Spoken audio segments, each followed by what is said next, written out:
Welcome back to the Wealth Builder podcast. My name's Nick Donato, and I'm a financial advisor at Guidance Financial. At Guidance, we've launched the new Wealth Builder program, which is a structured 12-month program which aims to help people in their 30s and 40s get on track to help them achieve their goals. A major objective which we see quite regularly is clients wanting to build themselves a sense of financial security. So today we'll go through 8 steps or 8 things to consider when building financial security.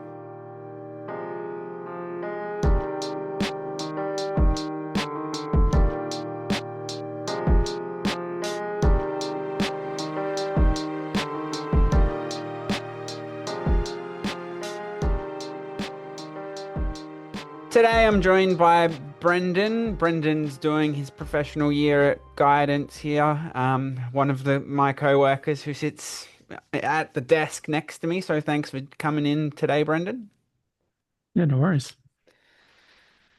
So Brendan, I guess today we're here, me and you both, younger, chatting about building financial security, giving the listeners a couple of steps and things to consider. Um, One of the first steps, or step one, we don't need a number of these, but step one would be budgeting.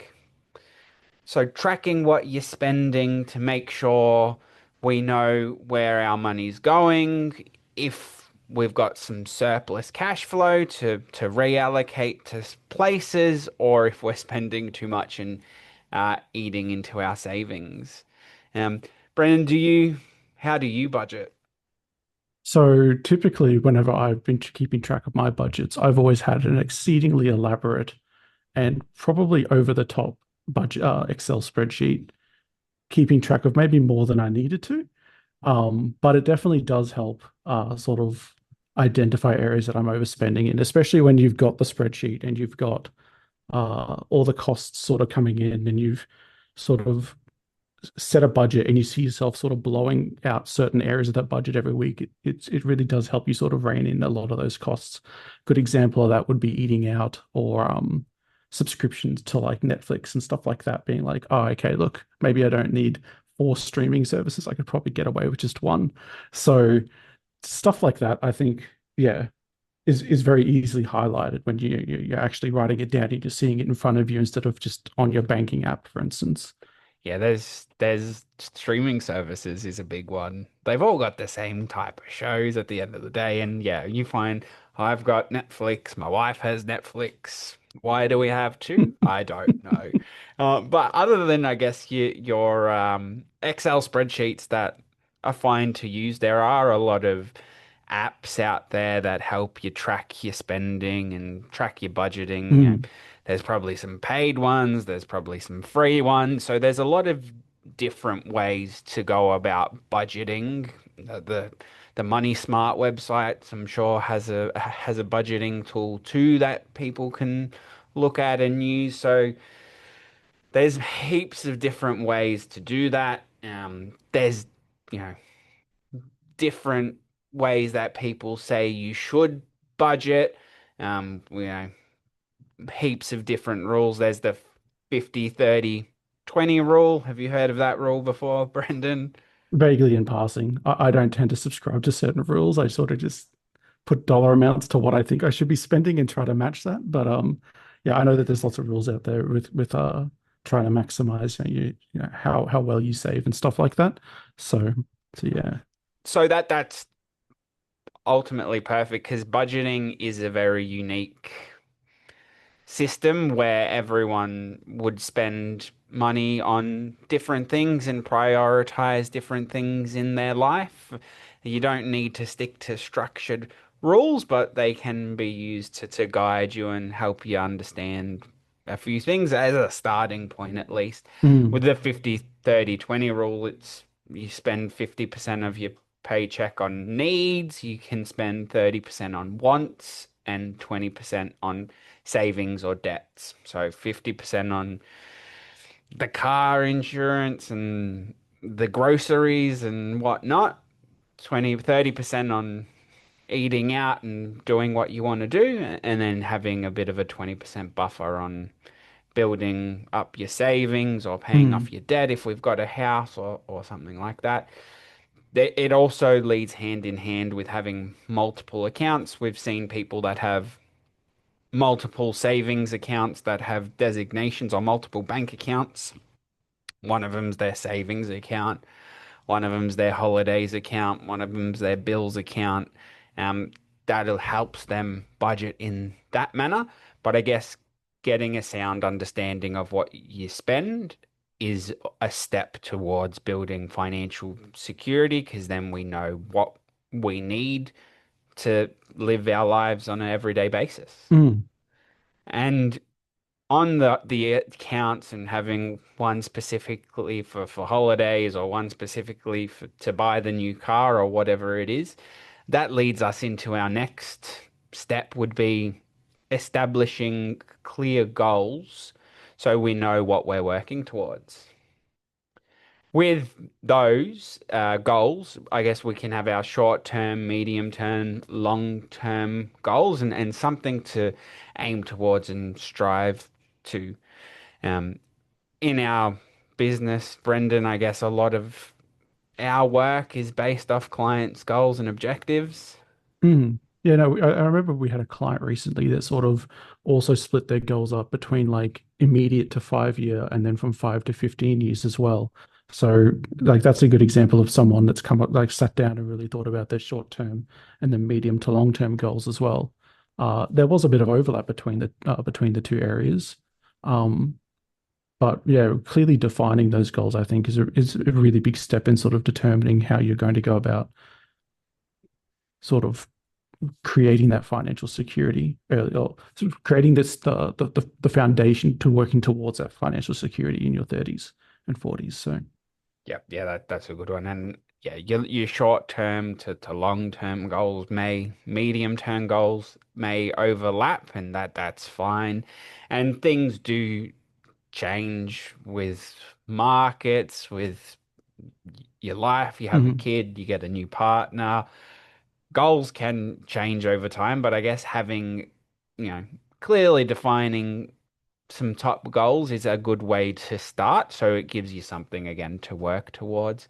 One of the quotes we like to share with clients when they first engage us is that the best financial plans are like a novel, forever in draft form. They adapt and evolve through time. So I don't know who said that quote or who came up with that quote, but that's a great quote in terms of, your goals are this today in October, November 2025, but in, again, 2 years' time, 3 years' time, things adapt. Again, children could be involved in paying for schools and childcares and whatnot, or you change your goal to want to live somewhere else, move because of work. So there's lots of different things that can happen throughout your life.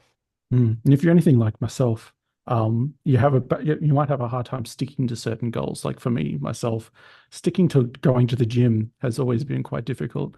So putting up those goals in areas that you know that like you're gonna see regularly can also help. Like for instance, I'm a big fan of having my goals. I've got like this magnetic whiteboard on the front of my fridge, and I make sure I keep like a running list of goals for myself there, so that every time I go to the fridge, I'm sort of reminded, okay, Brendan, look, this is what you're working towards.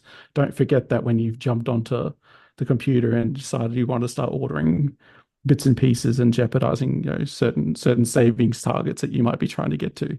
So, yeah, I think also making sure that you're regularly reminded of your own goals helps sort of keep you focused as well. So yeah.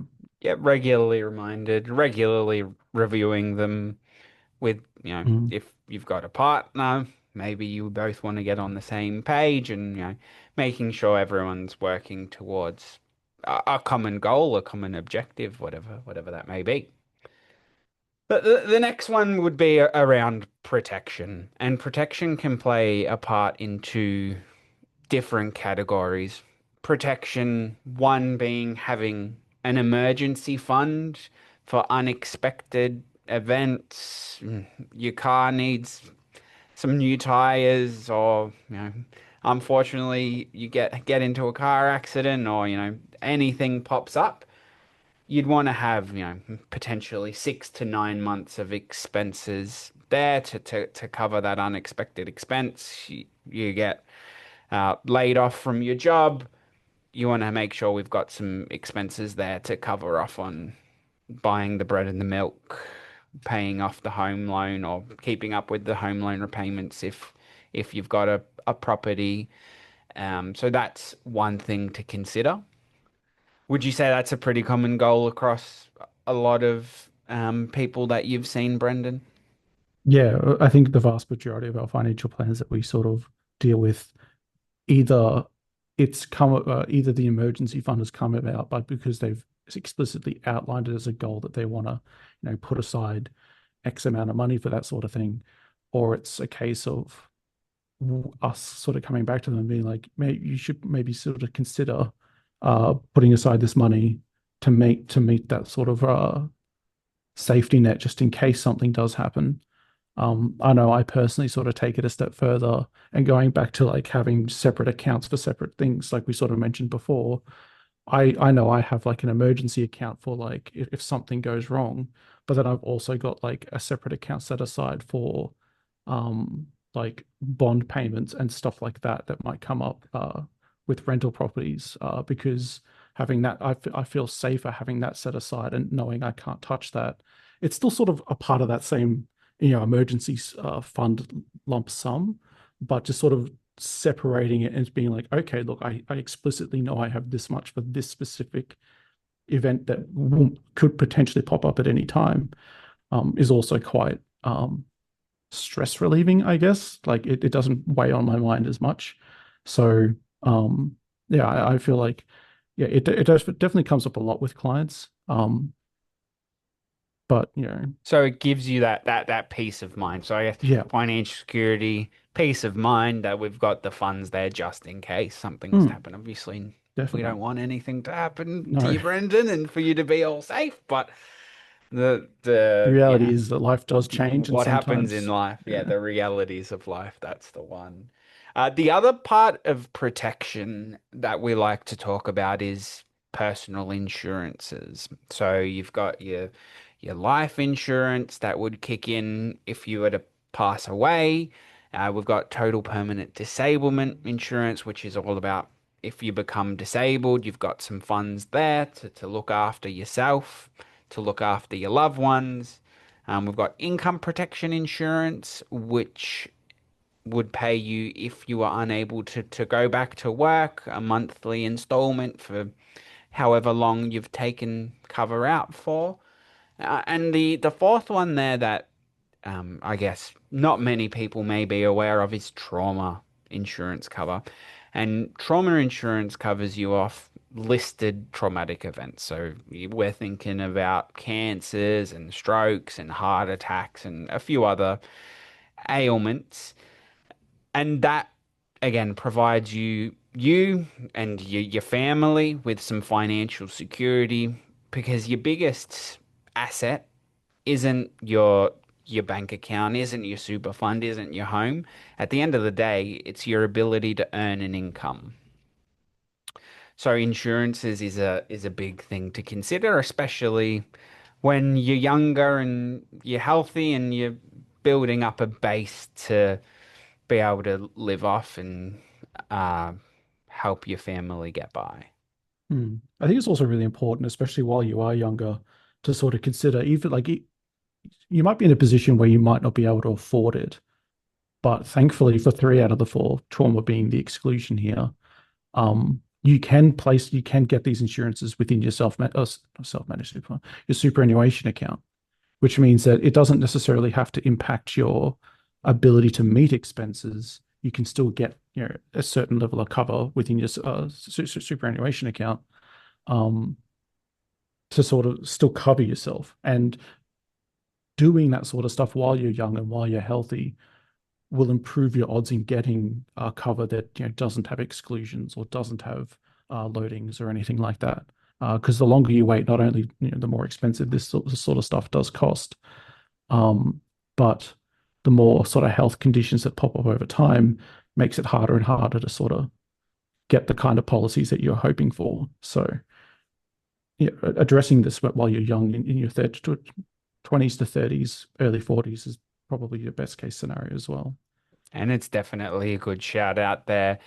A lot of the times in superannuation, when you start a fund or if your employer gives you a fund, a lot of the times they give you default levels of insurance cover. Mm, Now, that might not be enough for someone, and that might be something to look at, but it's definitely something to look at your super fund to see if you do have any insurance covers on the policies.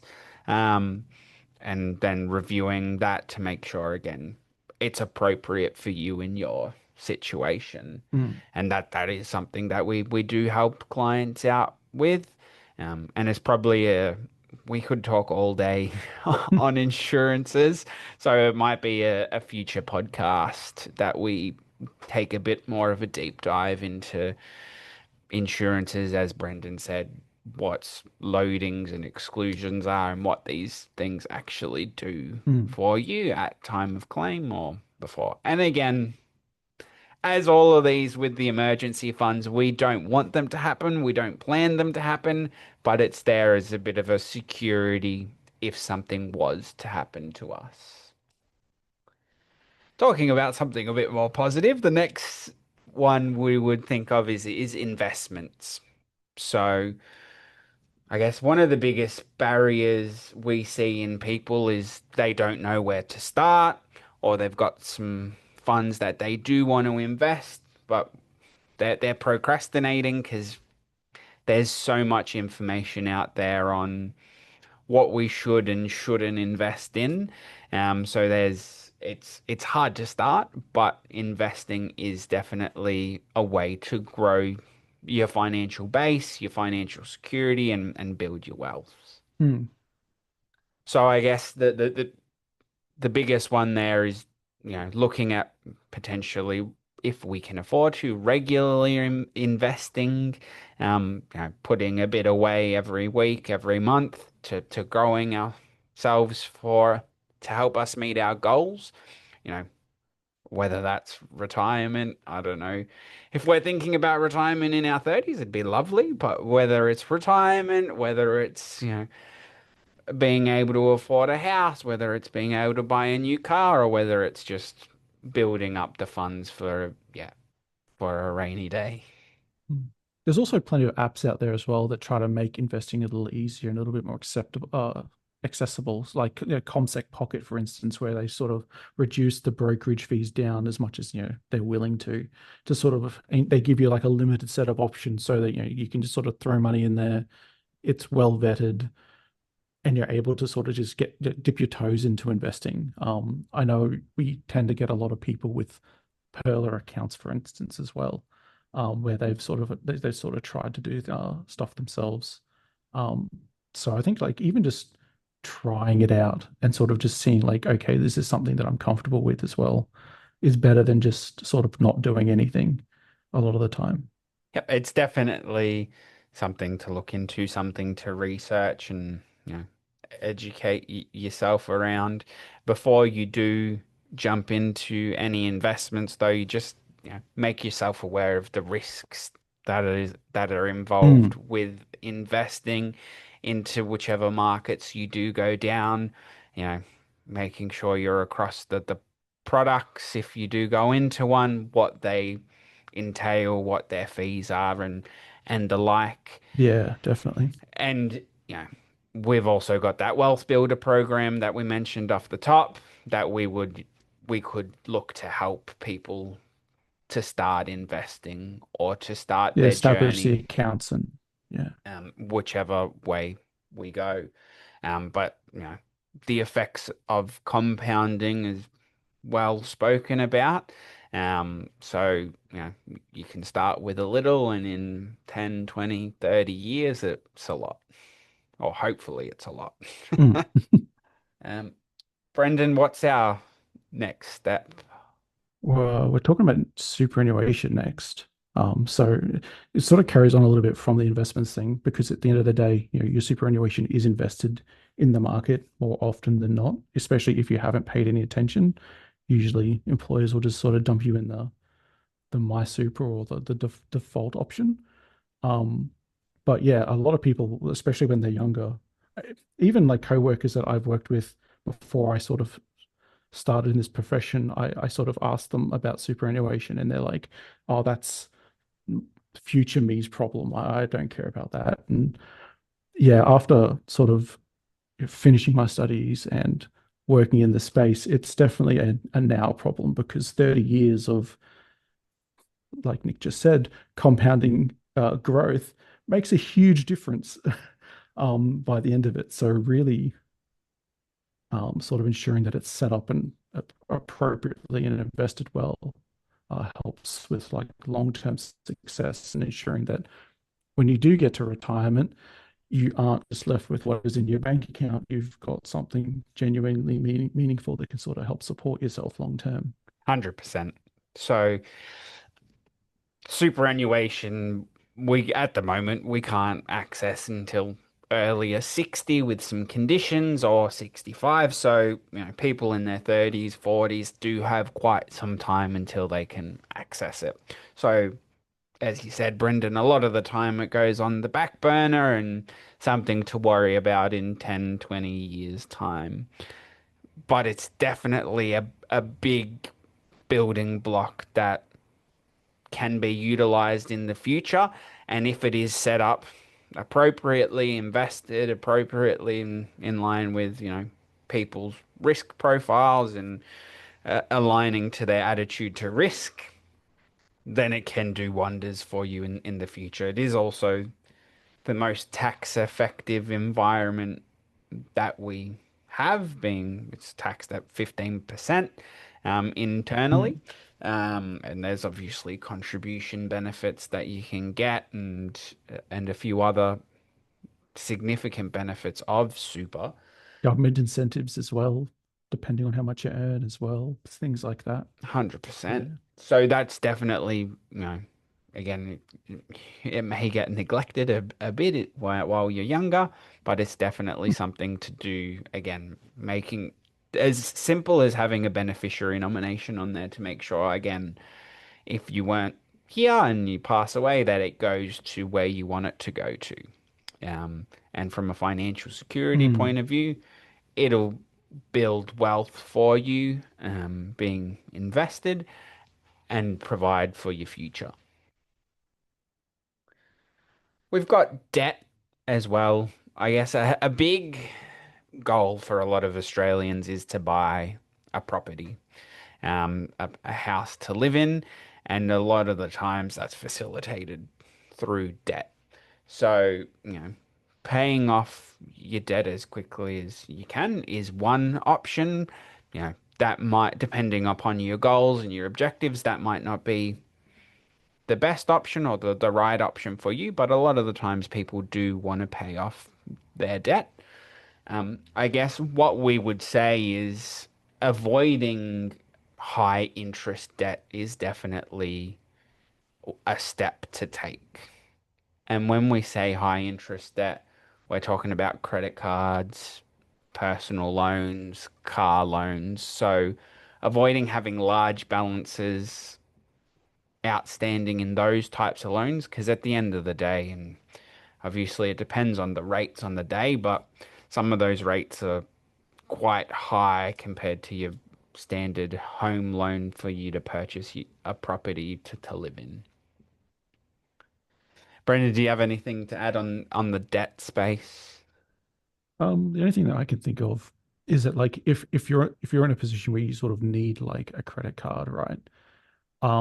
Like I personally have found that works for me is finding like a low cap credit card, right? So a limited amount of money is available and it's no interest sort of minimum repayment card. So if you find that like you feel more secure having credit card, like a credit card available to you as sort of like that emergency fund sort of buffer, like access to immediate funds, looking for something like that might be better than just having like a credit card with a 12 or 15% interest rate that could easily get out of hand very, very quickly. So sort of shop around and sort of maybe seriously consider the options when sort of taking on debt if you feel like it's something that you need in your life as well. Um, don't just sort of go to the bank, say, I want a credit card, and then they hand you, clearly what's most lucrative for them, and be like, yeah, sure, that's exactly what I'm looking for. Sort of look around a little bit better, or a little bit more, sorry, and try and find something that maybe is a little more cost effective in terms of the debt you're taking on as well. And if you pay off your credit card, there's nothing, I guess, wrong in having a credit card as long as you do pay it off before you get Yeah, hit definitely. with a 12% interest rate or whatever the interest rate is. I mean, there's a lot of point systems and schemes that people use to get, free flights over to Europe. That would be nice. Mm, But yeah, so it's just making sure that, we do pay off our credit cards on a monthly basis. At the end of the day, if you need a personal loan or you need a car loan, it is what it is. But reducing the amount of outstanding balance on those types of loans, because again, they carry the higher interest rates. And as we said, debt sometimes isn't a bad thing. There's strategies that we use for clients around borrowing to invest to accelerate their growth and their wealth. Having some tax deductible interest repayments and whatnot. But that's definitely on a individual by individual basis and making sure you have that comfortability taking on the additional risk when it comes to investing with mm, debt. And again, at the end of the day, a lot of those arrangements that do occur do have lower interest rates when comparing to yeah. credit cards and car loans and personal loans and whatnot.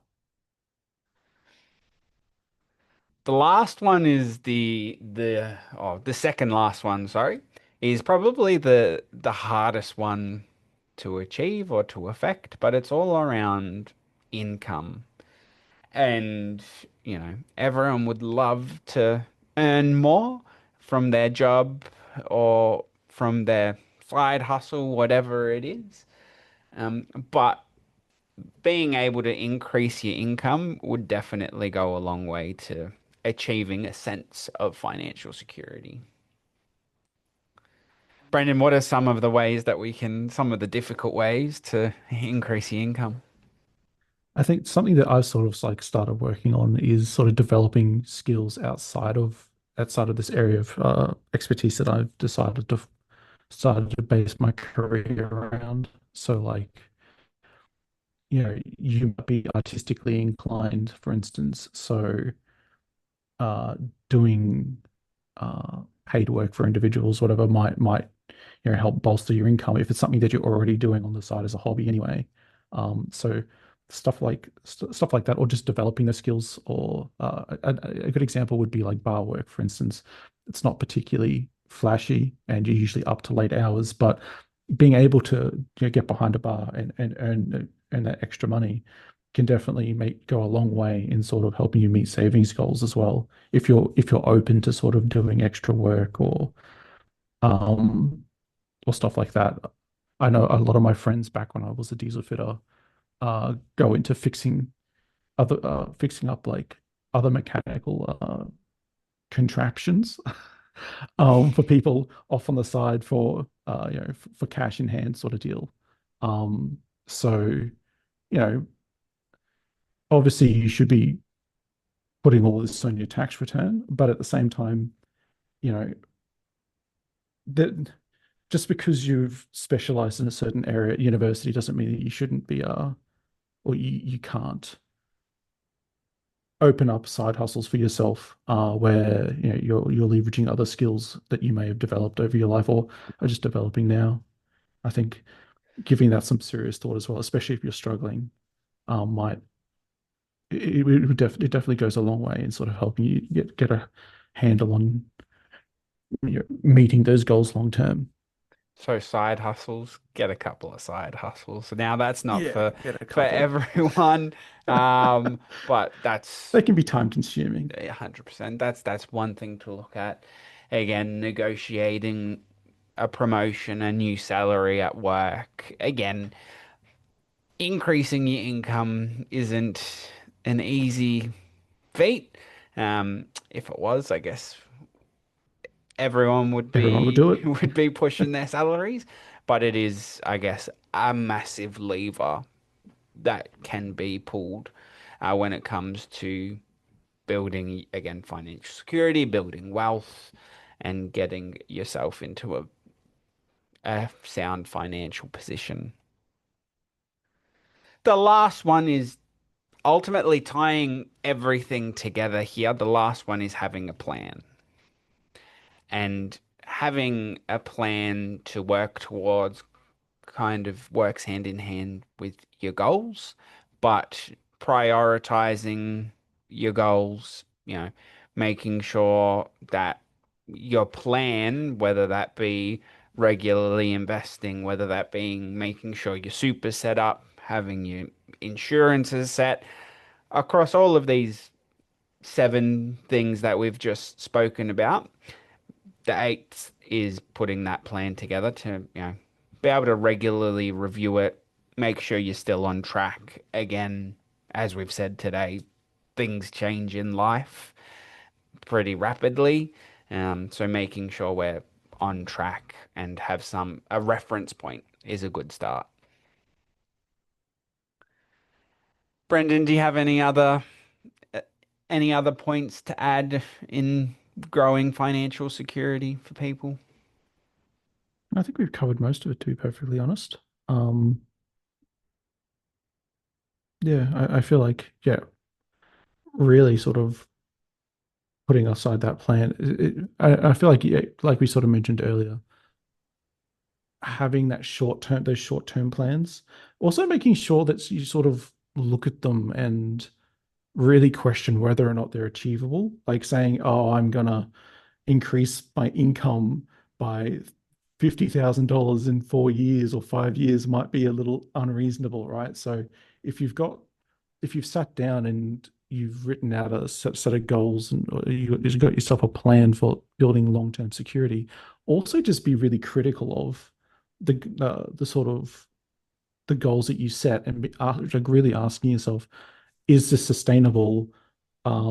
Should I be breaking this up into smaller goals that I can achieve along the way, or stuff like that, I think is also really important because the worst thing is setting an unobtainable goal and then constantly looking at that goal and sort of letting that I don't know if failure to meet the goal is the right term, but inability to sort of make any progress towards that goal can really sort of damage your ability to stick to it.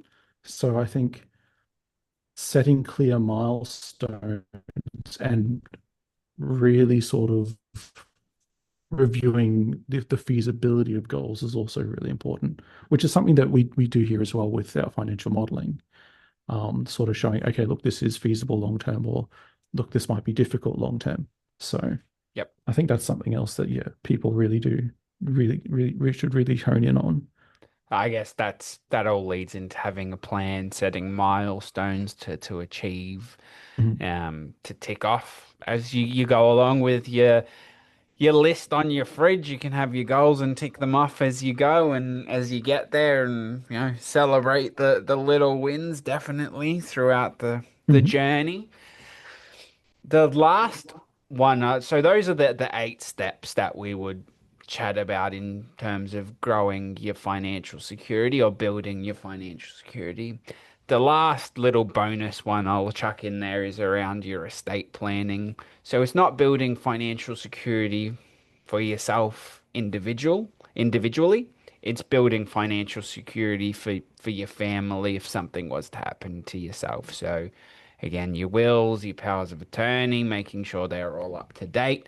I'm not going to go into that too much. We've done a podcast with Novum Law Group. You can jump back and listen to that.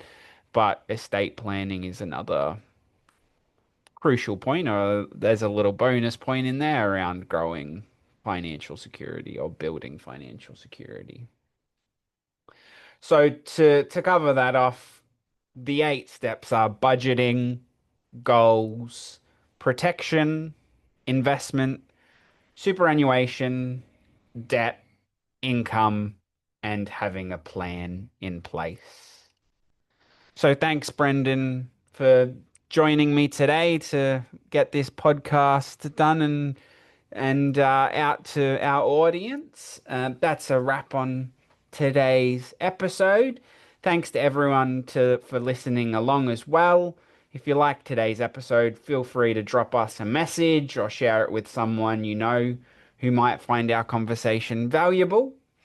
If you wanted to have a further discussion about any of these steps we went through on the podcast today, feel free to book in some time via the link in the description or check out the Wealth Builder program on the guidance website. I look forward to bringing you the next episode in a fortnight's time, but until then, have a great day.